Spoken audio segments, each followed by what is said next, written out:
They not only beat the woman who is watching the girl die, but they also lied to her mother about the cause of her death. They misrepresented it. Is lying now a crime? The answer is no. But doesn't that, Gary, suggest that they lied for a sinister purpose, namely to conceal their involvement in her death? Absolutely yes. It strongly suggests that the tales told to the family were false from the beginning. Additionally, it begs the question of whether this was a premeditated attack organized by the perpetrator as well as those present in the room. Additionally, it is a sad day not only for the family, but also for these individuals due to their involvement. They will, at the very least, testify against the individual in a potential criminal trial. That is correct. Davidson, they are more than just witnesses. Additionally, what you stated is spot on. I now understand why Gary Davidson is such a well-known international law attorney. This was planned before. Could I discuss that? Because I concur. I believe they are in bed when they enter with a camera and Muhammad Ali in the corner, prepared to fight. They have planned this for a few weeks. The mother of Shanquella Robinson, a North Carolina woman who died in late October while on a trip to Mexico with a group of friends, told legal analyst Nancy Grace new details about her daughter's death as her family and supporters called for an arrest warrant to be issued in the case. The petition's backers questioned how the investigation was handled at first and pressed the authorities to take action against her 6 traveling companions, who were absent from her justice rally for more than 2 hours. Nancy believes that the attack on Shanquella by her friends was pre-planned, and that all of them should be arrested immediately, despite the fact that she trusted them enough to travel thousands of miles to Cabo San Lucas, Mexico, where she shared a villa with them. What then did the courageous podcaster say that has scared the Cabo Six? Let's discover. Salamander and Bernard Robinson, Shanquella's parents, learned weeks after her death that her travel companions had lied about her death. Now, Nancy Grace is of the opinion that what took place in Kabul was not an accident, but rather the result of meticulous planning. The Robinsons were informed by the Cave Six that their 25-year-old daughter succumbed to alcohol poisoning. One of the group's travelers, her best friend Colin Cook, brought Shanquella's luggage and other belongings to the family's house and stayed every day to comfort them. According to Salamandra, the group selected clothing for the funeral they planned to attend, but when the death certificate arrived, they vanished.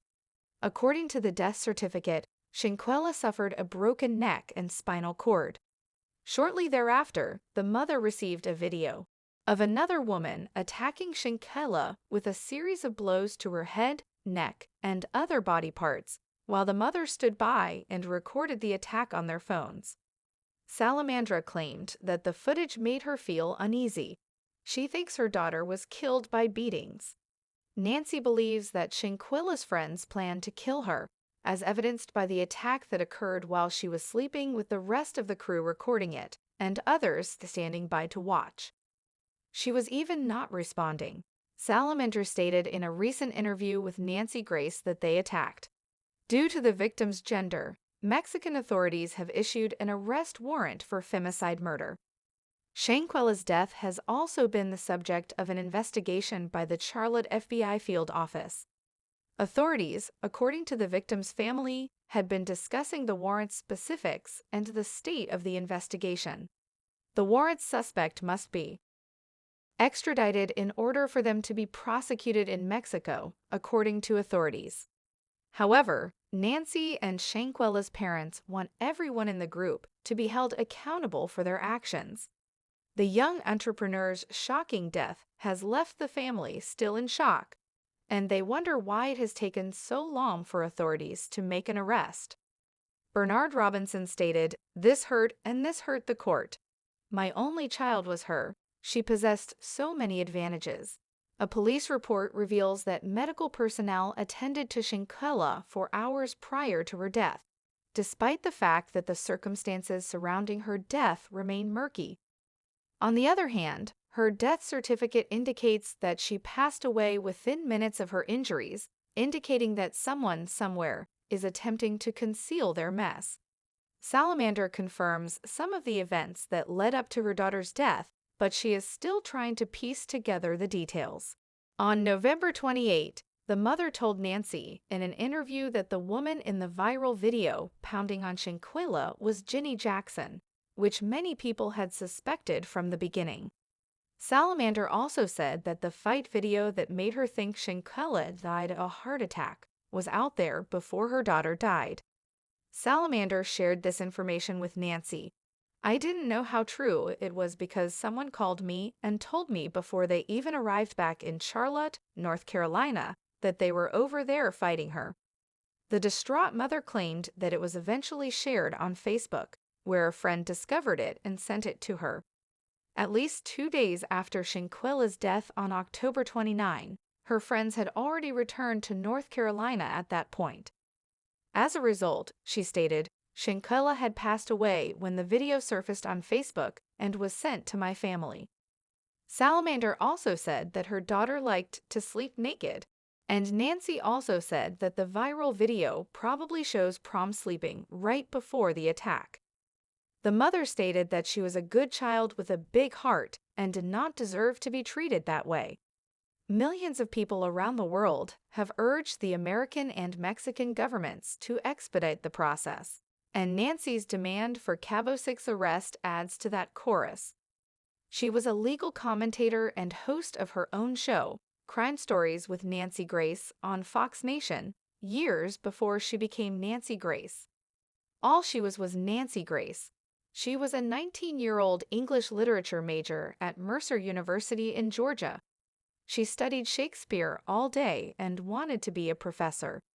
Keith Griffin, a 23-year-old geology student who had been working for the Ingram Construction Company on the Georgia Craft Plywood site near Madison for extra money, was about to become her husband. Then tragedy occurred. Griffin took the company truck out in August 1979, a few months before the wedding, to buy sodas for himself and his coworkers as he drove onto US from the Craft Plywood entrance road. Route 278.